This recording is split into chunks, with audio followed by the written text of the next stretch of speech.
Mr. Anant Goenka. Anant is chairman of IMI's Digital Advertising Council and executive director of Indian Express. A young leader who has transformed a leader in print news media to become a leader in digital news media. He will have a fireside chat on building Atmanirbhar Digital Bharat with Mr. Vijay Shekhar Sharma. Mr. Vijay Shekhar Sharma needs no introduction, ladies and gentlemen. He is a celebrity of India's digital industry and founder of 197 and Paytm. Welcome to both of you, and over to you, Mr. Goenka. Thank you. Thank you so much. So Vijay, we were just chatting, and I mean, the poster child for ambition in India, I can say, somebody who's just really just kept going, and, just somebody who's, I watched a couple of your interviews before this one, and, your just the entrepreneurial spirit was so infectious. It just, it just kept my brain moving throughout. I couldn't stop making notes when I was listening. So really a pleasure, and I'm really excited about this. Thank you, Anant. You're being kind, and I can say that you're being kind. Like we talked a few minutes back, you're used to who are here right now and doing people. No, you're absolutely right. But here right now and doing, it takes a lot to get to a place in our new ecosystem where you've done so much to get to a place where you are doing now, and everybody's looking at you. पहले आप लोग करते तो थे, लोग दिखता नहीं था. Abhi, you come to a place that where you're just doing so much, and every movement you make is being looked at with the microscope. Has that changed how you move? It just proves that we are the mainstream. Yes. Okay. And I think once you are in an industry for 20 years, you do expect after 20 years, even a kid becomes a mainstream in the house. Yes. If you look at us, we all as an industry are mainstream now. In fact, media houses like yourself would love to talk about the stories and conversations that what these new ways or new companies are doing, because there is a sense of something new, unique that this set of companies could do, which, let's say, traditionally we have been a traditional economy, more or less services, and I would say farming services and a little bit of export on software. So there is a new excitement to it. The new has a mystery, so it is a surprise. No, absolutely. Okay, so I've got a few questions for you, and then and after watching interviews, I feel it's hard to keep you just on the one question that I ask, I think, but I'm still going to try. Okay. Firstly, how do you even define your industry? I see Paytm doing so much. So what is your industry? Would you do you call it the payments industry, or are you going beyond that now? A company in internet ecosystem and technology ecosystem is never about one line item, because that one line item is their moat.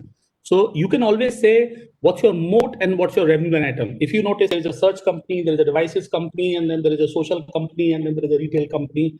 But their revenues would not, and their tentacles or the scope of work would not be restricted to that very single fact.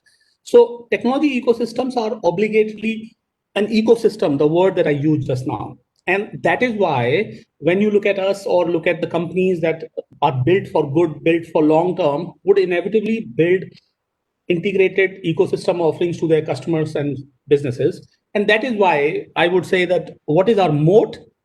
Payments. What is our business model? Giving commerce, financial services to the customers, and advertising in India is not big on internet, so we leave that. So the supermarket of financial services and products, if I can call it that. Financial services supermarket is a good thing. Commerce is a good thing. We are actually number 2 OTA. We do more number of train tickets and bus tickets than our challenge, whom we challenge right now. We are also in movie tickets and events and so on. So I think, look, consumer comes for a payment, and then we have commerce and we have financial services as a monetization. Okay. So if I take all the payments guys, which is your moat, as you said, whether it is a PhonePe or a BharatPe or a Pine Labs, or I don't know, it's so many, even Google Pay. How do you see this competitive scenario playing out in the next 5 years? One of the biggest thing of any industry is that industry goes through this influx movement, that there are starters, then there are tens of people who will come, then they will rationalize and scale forward. This is true for tons of industry. You've seen it. Exactly what happened in commerce, what is happening in payments. when we started as a payment business, our challengers were someone else, and today they don't even exist. And then we knew that they are not necessarily going to be remaining as a challenger. And today I can say that our challengers 2 years forward will be different set than what is today. The only thing that remains constant is that our resilience and our scale and our opportunity and the cumulative opportunity that gets built because of payment is enormous in front of us. We were the change agent which brought, let's say, a QR in this country to a mainstream audience. We were the change agent to this industry who brought mobile payment to this industry or a country. And now what we have learned is that while it is fancy to count how many payments have you done in terms of different kinds, ultimately, this year onward, next 2 years, all businesses, every payment business in this country will talk sustainability, profitability, right? The opportunity that they can make so much of money or not, or are they able to monetize the customer base? We are the champions of creating new customer behaviors, using cashback, using easy customer experience, using reach, which is unprecedented thanks to the internet reach. So I would say that competition in payment industry is getting mature. And when you look at challenges or challengers on consumer side and business side, they all will find out that what is they stand for. And one more thing is, payment is so fundamental as a business that it will inevitably be having a number of players, a number of options. So for example, you will probably still be using credit card as a choice, except that credit card tokens will change. So when you go in a restaurant, even though you want to pick up a phone, but because credit card and phone have not got married yet, so that is going to come next. Yes. Then the number of places where you want to pay using other payment sources, not just your bank account or a wallet or a credit card or a debit card, that is going to be the scale builder in the next 2-3 years. So you're saying that there will be a lot of different, you'll have many more ways of paying than there exists today. Absolutely. This is what the maturity is. I'm sure there will be not far, there will be a face payment coming in this country that would scan the face and then pay. And you want to be on your toes in as many payment places as you can.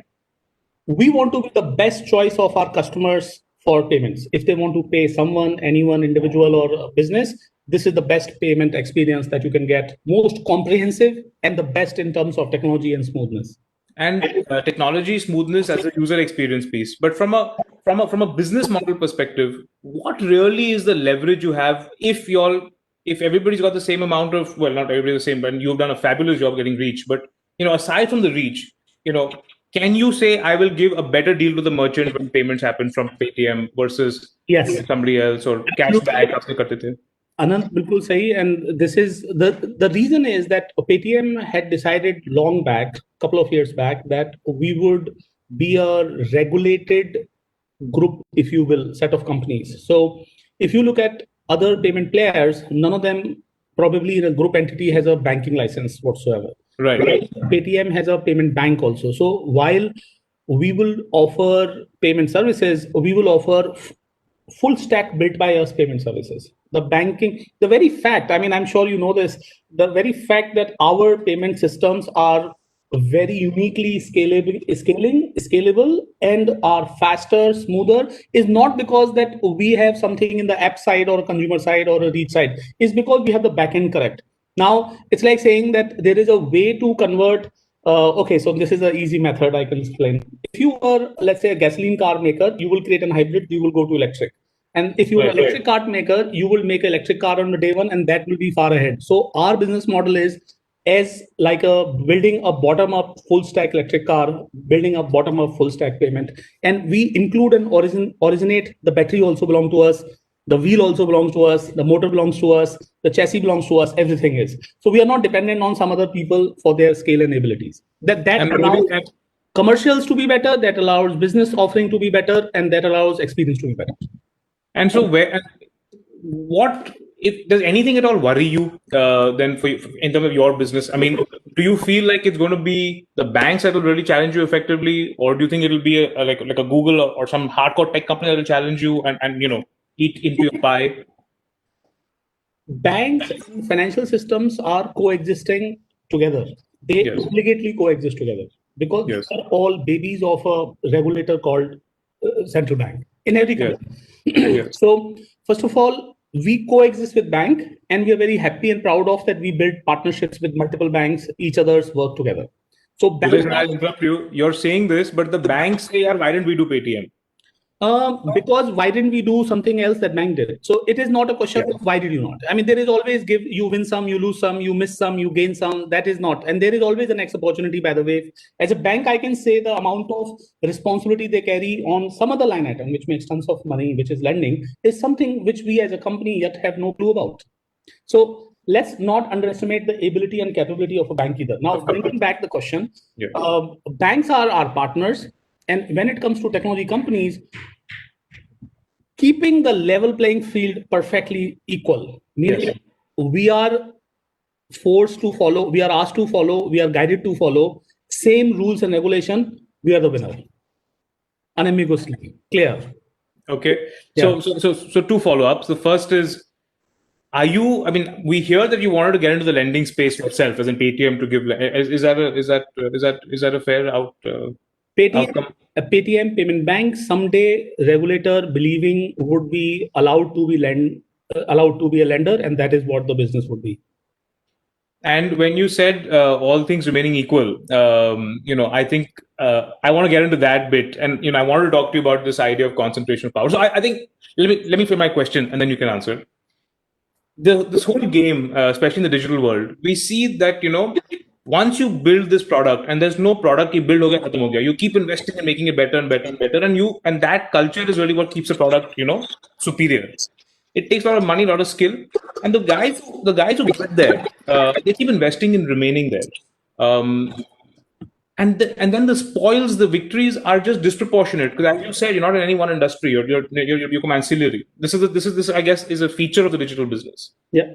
Do you worry about concentration of power? Does that concept sort of come in your mind, or is it distraction? Yeah, मैं तो business कर रहा हूँ, छोड़ो ये सब. Somebody asked me another point of time that how do you be in front of a very powerful competition, if you will, who's in front of you? And my answer is you ignore them, because they have their own problems and troubles. And I can tell you, Anand, if the concentration of power and technology and resources was the reason that you would dominate in the future businesses, then no Microsoft would have let a Google exist. No Google would have let a Facebook exist. No Facebook would have let a WhatsApp exist. No Facebook, WhatsApp would have TikTok come. No Facebook, WhatsApp, TikTok could have come, Robinhood to come. So this is a fallacy that in technology world, a powerful rules.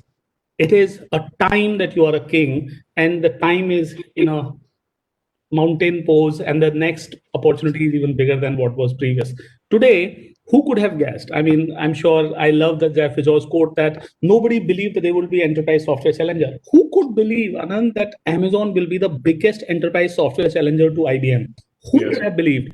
And Microsoft would go out and sue governments for the contracts that Amazon is winning. So, Anand, the answer is it is your ambitions and energy that restricts you. Not anybody else has any ability and capability to stop you in any business whatsoever in technology.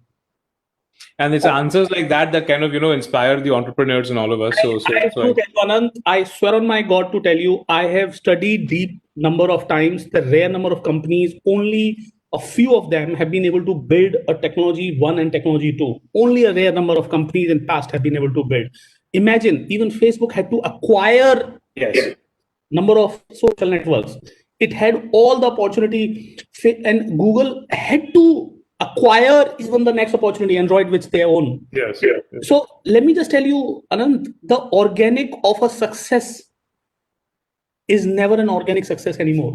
Yes. If you are successful, you are the loser in the next business is a structural history lesson. Why do I have to forget about it? So when you quote me, how about challenging them? I said, is there a trick question? They are not going to win it. I mean, structurally, law of average tells me that they are not. It will, whether I'll win or somebody else win is a better question. Okay. And that I can say is going to be who's hustling more. But generally, structurally, product life cycles are shrinking compared to what they used to be. Absolutely, Anand. For a long time, plastic remained the sort of a digital payment. I mean, the funny thing is, plastic is called digital payment. And okay, digital doesn't have gravity, my friend. If it has gravity, it is not digital.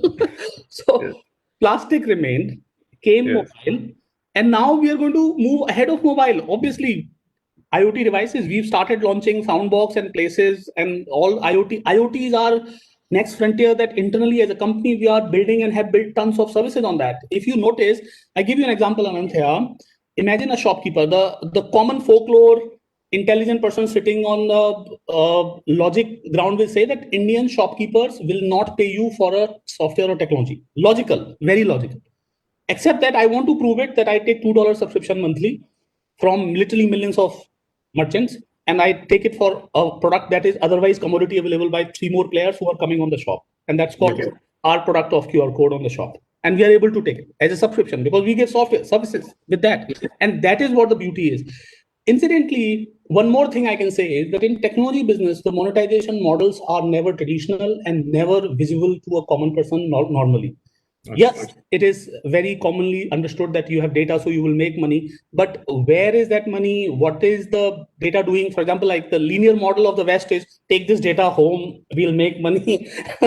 Hashtag, you know what I'm talking. Yeah. But in this scenario, as Indian entrepreneurs or as a technology entrepreneurs, you always hustle to make money on something else. Freemium business models of gaming came because of that. You were letting somebody play the game, and then you were saying, and then digital goods. Remember those thumbs up or claps, etc. that people pay. I mean, the statement that how would you make money is a trick question. I mean, why are you asking me this question that how will you make money? Obviously, traditional method inherited and new method discovered. And oh, are you a consumer company or enterprise company? I mean, what kind of, again, a trick question is that? So a lot of time the question surprised me for the reason that neither a success has been underwritten for a large company, nor a failure or I mean, who could have guessed a clubhouse will be so big, which it is today? Yes. So, okay, but I think generally, and you're absolutely right, but everything that you're saying and all this, companies that we've studied, they're all somehow the rules of the game in the digital world are being set largely by a few companies out of Silicon Valley. The App Store. A challenger has to come. A challenger has to come. A challenger has to call out the spade a spade. Obviously, there is not a doubt. There was a time when Microsoft was asked to do things. There will be a time Google will be asked to do things. It's given. I mean, जैसे कहते हैं ना जब अति हो जाती है तो कोई आता है और फिर उसको तोड़ देता है या छोड़ देता है. There will be. I mean, it's not a one-way street. There is a universal law of new to come in the world. It is just not possible that somebody can continue to do this, and we are in a lot much open wide world. I mean, I understand somebody is today taking 30% of everybody's digital revenue from this country to the other country, not even having the revenue is taken in this country. Yes. I can tell you the governments will wake up for all the reason. I mean, today it is a small economy, couple of $1 billion. If it is tens of billions dollars, it's hundreds of $1 billion. Why would a government be like, oh, ये पैसे इधर है, अब बताओ क्या यहाँ रोको पहले इसको, उसके बाद बोलते हैं अच्छा क्यों ले जा रहे थे बाहर इसको, सर ये हमारा पैसा बाहर का है, ये बाहर नहीं जाएगा, इसके ऊपर डिस्प्यूट होगा. Today it is small. When you are small, when you are fraction of something, you can do a lot of things, or you can let go with a lot, but over the period you are not. And I believe that India's internet economy is coming to the mainstream economy of the size that companies, industries, and the governments and regulators will be concerned about it. For example, like any app could have come out on internet and said that I'm opening a shop to loan. Today we are concerned about it that, oh no, this can just create a lot of nonsense. And thanks to the remote control of the phone, this remote control of the phone could be in totally some unknown person's hand, and what could happen? So people say, oh, digital means a lot of fraud also come along. I say, yeah, that's right. Just like on a road, as soon as the vehicles came, there were road accidents and people learned how to not to drive reckless, or there were laws and rules. They will come because progress is inevitable. Our movement forward is inevitable. If we come along or we left is our choice. Vijay, has government in India been, in terms of your business or businesses like yours, the digital Indian companies, has government been, how good or bad have they been to your growth and your evolution? I think India's internet economy overall, when you talk about whether you talk about content industry, you talk about payment financial services industry, you talk about entertainment industry, tons of industries, I would say the governments, not just in India, but across the world, are far more actively participating in this business model. Yes, we traditionally said that, like an IT service business model, that government did not participate or conducted, let's say they neither intervened nor ease out anything, but just kept staying out. But this is Indian consumers, so they would be part of it. And I think there is a lot of learning in Europe and a lot of learning in other countries, which is not US. So US companies, in a very surprising way, have become the one who are going different countries and sort of creating markets and pockets of markets. The government that let it remain so will not have any commercial or economic wealth remaining in their countries. Those will be going out, and those otherwise not will understand this. No, but do you want government to leave alone, the Indian companies more, or do you want them to be more involved? Because a lot of the Indian businesses you talk to, they say they do well in spite of government, not because of government, as opposed to American governments that are very supportive of businesses. I think if this ends up becoming a digital internet company in this country, which has an impact, hashtag Twitter, don't think about it, or hashtag WhatsApp, and they say, I don't follow your country's court of law, or I don't follow your warrant, then someday government will come in the forward. I mean, I don't have to say this. This is not a technology business. This is the business of this country. Yes. Technology businesses are no more technology businesses. They are the businesses as the businesses would have been of the country. So that is why government comes or will come. In some sector they are, some sector they are not. I mean, Anant, I don't have to tell you. If somebody makes a WhatsApp call to you and says things that are something which are not that you should have heard, or something has to be traced, law of the land just have no control over it. They can't trace it. I mean, like, come on. I mean, you basically are selling guns to the country, to people who are shooting us, and we have no control over that. So one day or other, it is inevitable to happen. Yes, I mean, it's not that we need government support. It is the law and order and citizens' life that will inevitably make governments who participate in these things. No, so I think two things. One is that obviously government is working on the data protection bill, and I want to get your views on that. Whether you think they've been fast enough, whether they were not, whether they were not consultative enough. That's one question. The second question is government involvement in our industry, in your industry. 30%, Abhi, they've put a cap on the market share that payment companies can have. I'm just giving you two things where I thought government involvement was very relevant to our conversation. Do you welcome these kind of interventions? Do you think they're actually counterproductive? No government has put any 30% cap on market share. No government has put, neither in India nor anywhere. What a company that runs a platform has decided that my platform will not have only 2 players left. Everybody else will disappear, and I'm left with 2 players. I'm the supplier of technology for 2 companies. So that is why they have created that at least I'll have 3 players by capping it to 30%. So thank you for correcting me. The government hasn't addressed this. That is nothing to do with government, by the way. Okay. There is absolutely nothing government about it. If so Anand, if you run a newspaper yourself and only 2 people two people are distributing in the country, do you decide that only 2 people will distribute your newspaper, or there will be 20? That is the decision that you will carry, because they can tomorrow decide that I will take somebody else's newspaper, and that is. So this is a commercial company owned by shareholders, including tens of other companies, decided that I would like to survive myself. So first of all, government did not, and that is. So this is a commercial call, by the way, by a platform which wants to remain relevant. If 2 companies use this technology, then it is a 2 companies technology, and you are a backend provider. Voila! It's not internet. It's not open. It's not anything. Now come to the first question, where a government data protection bill more consultative and delay or not. So Anand, regulator and government are followers by design. The innovations happen first, and once the innovation scales up, then regulator or government will come to say, is there a role that we can play? They cannot make a rule for the product or technology that is yet in a beta or not a scale. So their arrival is an obligation that it is becoming mainstream. So Indian citizens' data is becoming mainstream, and it just happened in 3 years. I mean, we can say that they are late in any forum, but the fact is that they are fast enough for any government whatsoever anywhere. Right. So I would say they are consultative, they are fast, they are reactive, they are concerned, and they are there. So that is what my feedback is. And how closely should we, if everybody's calling data the new oil, Indian public data is, I guess, in a sense, of sovereign asset then.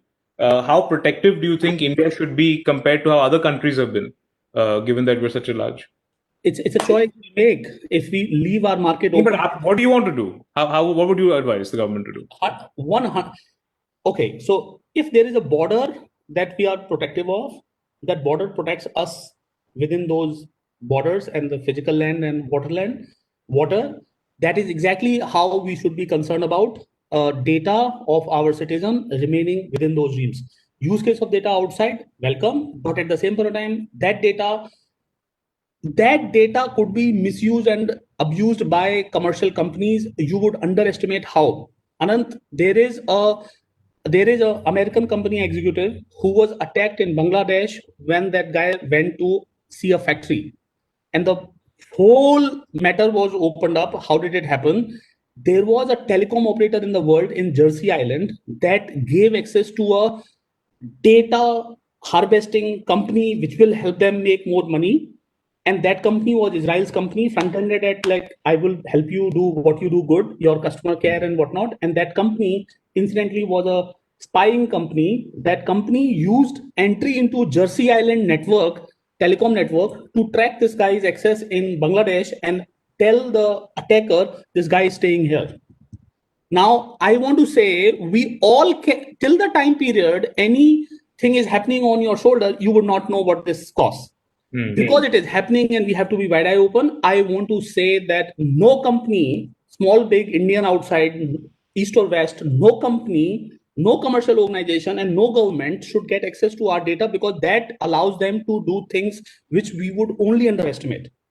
And we can only underestimate is the reason that they can use these data points to even proxy finding it out that there is an election happening here, there is economic activity happening here, there is this challenge to us.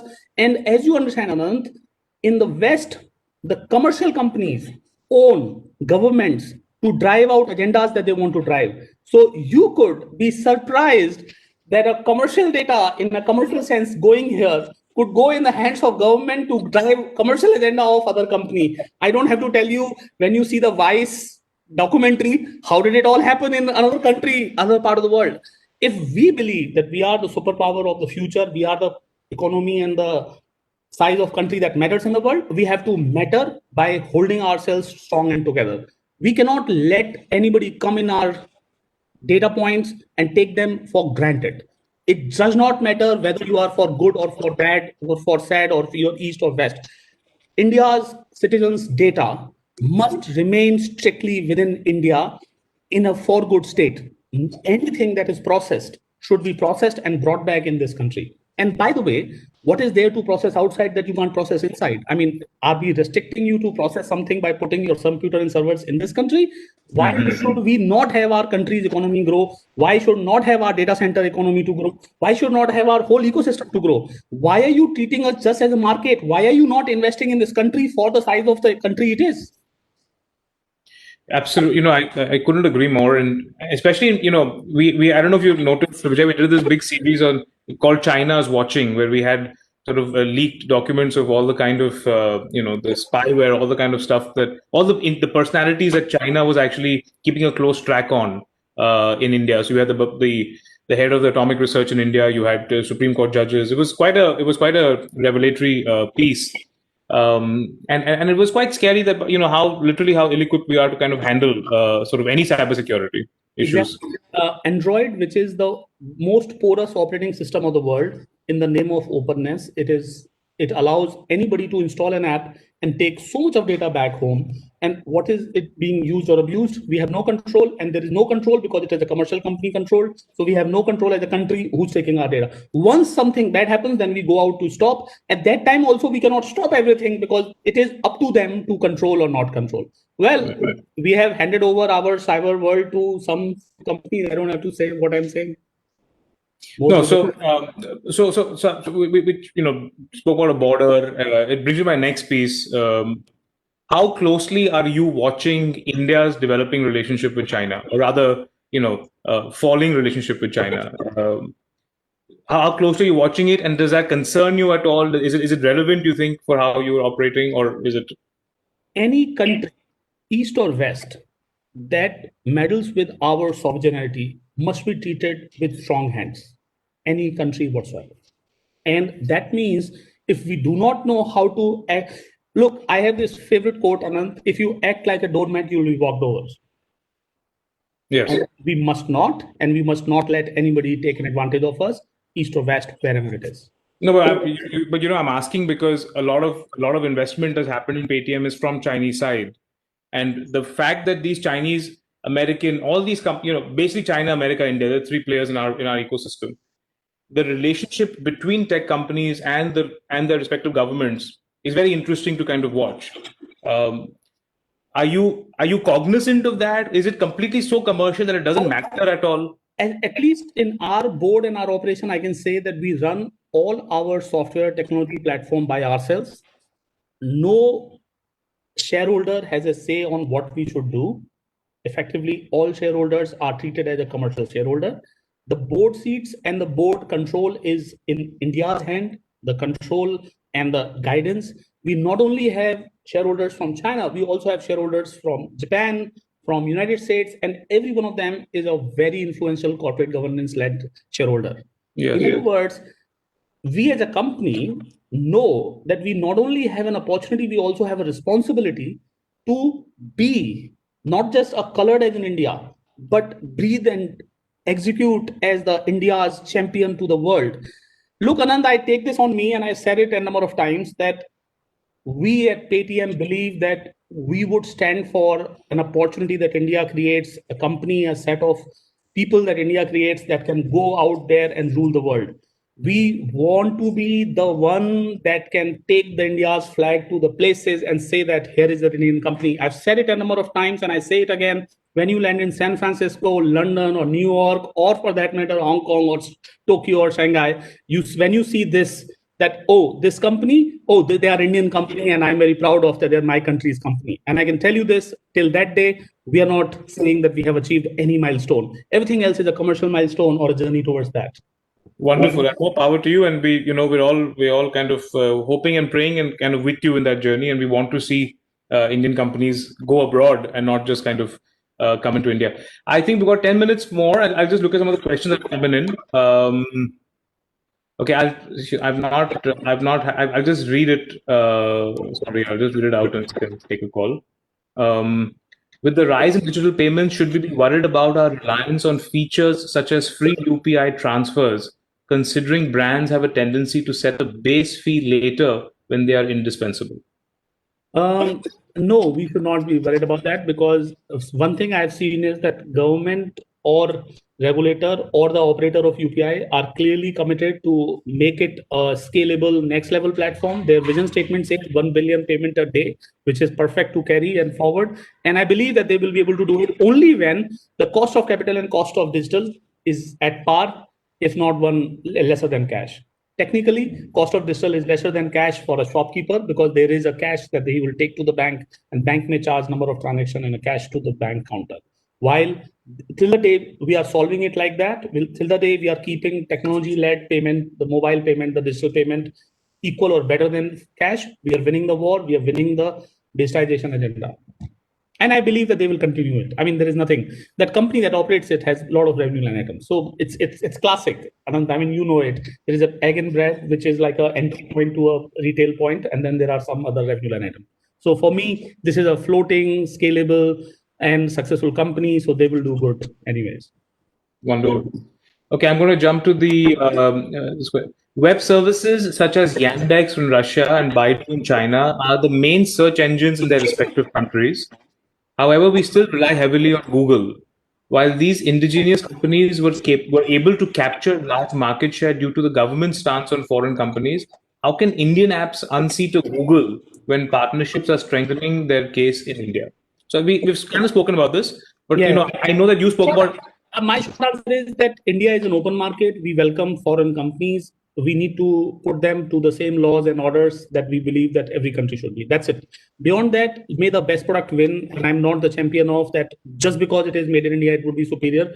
Ultimately, the superior product wins. And I think that India will make the world superior the most superior products. And that is why we will win. As far as the search is concerned, search is a historical product. It's no more than today's product. I mean, traffic is declining. So there is always a next war to go to, a next win to do, which is what we should focus on. And I believe that fundamentally Indian entrepreneurs are able, capable, and access to the capital, access to the energy of young, talented engineers and product managers will give us that journey. We shouldn't anymore say, why can't we have a Google or Facebook from India? Because they are the product that were made there. But this country is brewing a lot, and I'm sure magic is going to happen in the next 5 years. But Vijay, you had, I think, once mentioned about, our own Indian app store. Yeah, that's right. My statement is an app store that is controlled by government or law of the land of this country. It does not matter who operates it. I repeat it, Anand. A system that is so ingrained in this society that 97% of people in this country who use smartphone use it cannot be governed by a commercial company's policies, and that to a commercial company that does not follow the rules of this country because it says that I'm my own policies. That's it. It does not matter what we are saying. We cannot have our cyber world ruled and controlled by private companies' policies. This is worse than even government policies, because in a government case, a government can talk to a government. In this case, how can government talk to a private company? Yes. I'm just gonna. It's their goodwill actually, and now they have removed "Don't Be Evil" from their list. You're not saying company names much, so I'm not asking you to say on the point. You can keep asking the question. Let's see how long it takes. I am not for a company, or I am not against a company. I am for us as all together, as this country's citizen, as this country's startups, technology entrepreneurs, us all as India. Us all will be bigger than any individual. I know this. Yes. Okay, a lot of jobs that are created in India are a direct result of foreign investment. What happens to these people when Atmanirbhar Bharat reduces our overall self-reliance on other countries, their services and their infrastructure? Example, a company like TikTok having 2,000 employees in India. Well, the short answer is, if there is a business, there is job. I repeat the same thing for other companies, that if you have 2,000 salespeople and taking away our country's all the revenues, I can for a revenue in this country. I don't have to tell you what I'm telling. Yeah. Thank you for putting 2,000 people army on ground to take our money. Yeah. That is not a job. That's like, I mean, it's a very cliched bad metaphor that East India company recruited 20,000 sepoys. Come on, you will have a rule. You will have your own. Too naive a question, I'd say. But I like the metaphor you went with. So that's a metaphor.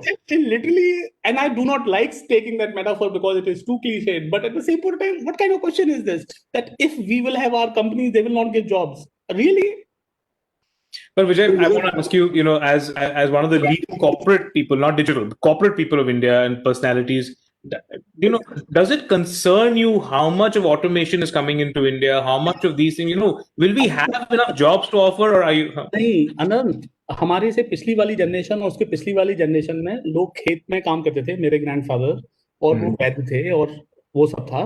वो विजयगढ़ से अलीगढ़ आने में उनकी journey होती थी कि हम महीनों और क्वार्टर्स में एक बार जाएंगे. और कोई जब यूएस जाता था, जैसे आर.एन. टाटा, रतन टाटा यूएस गए थे, वो अपना बैग लेके एक शिप में जाते थे. मंगला देवी वाली स्टोरी देखी नेटफ्लिक्स पे, तो कैसे जाते थे. मोर प्रोडक्टिव गियर और more productivity does not mean less jobs. अरे जब कंप्यूटर आया था आनंद, मेरे को अभी भी याद है, लोग सोचते थे कंप्यूटर आ गया, बैंकों में जॉब नहीं होगी. क्या लगता है तुम्हें बैंकों में जॉब नहीं है? The point is that the more mundane that you leave for the machine to do or automation to do, the more evolved the life becomes, and more and even newer kind of jobs come.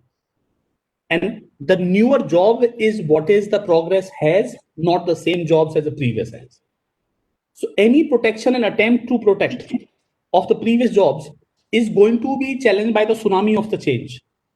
आप ये थोड़े दिनों में petrol pump की job खत्म हो जाएगी. आपको पता है ना क्यों हो जाएगी? 10 साल में तो हो ही जाएगी, आपको मालूम है. कार अपने घर में आप चार्ज करके चलाओगे, तो ये तो बहुत ही खराब है. अब हमें पोल्यूशन खत्म हो जाएगा, ये भी बहुत खराब है, क्योंकि हमारी वो जॉब चली जाएगी. अरे यार, it is understanding that in a whole picture one thing takes off and something else takes care of that, and newer things come up. Okay, Vijay, I think I'm out of time, but it's really a pleasure to talk to you. Thank you so much. Same here. I love that we could talk a little more than what the people saw us talking. Yeah, that was Thank you to both of you for such a wonderful conversation. Thank you to our omni-channel partner Zendesk, customer experience partner Adobe, customer engagement partner Infobip. Thanks a lot. Vijay was saying something. Vijay? Is it a script or was it so? Pre-recorded karte, then we could ask the question. Vijay, great talking to you. All the best. Thank you. See you soon. More power to you, buddy. Bye bye. Thank you, man. Bye.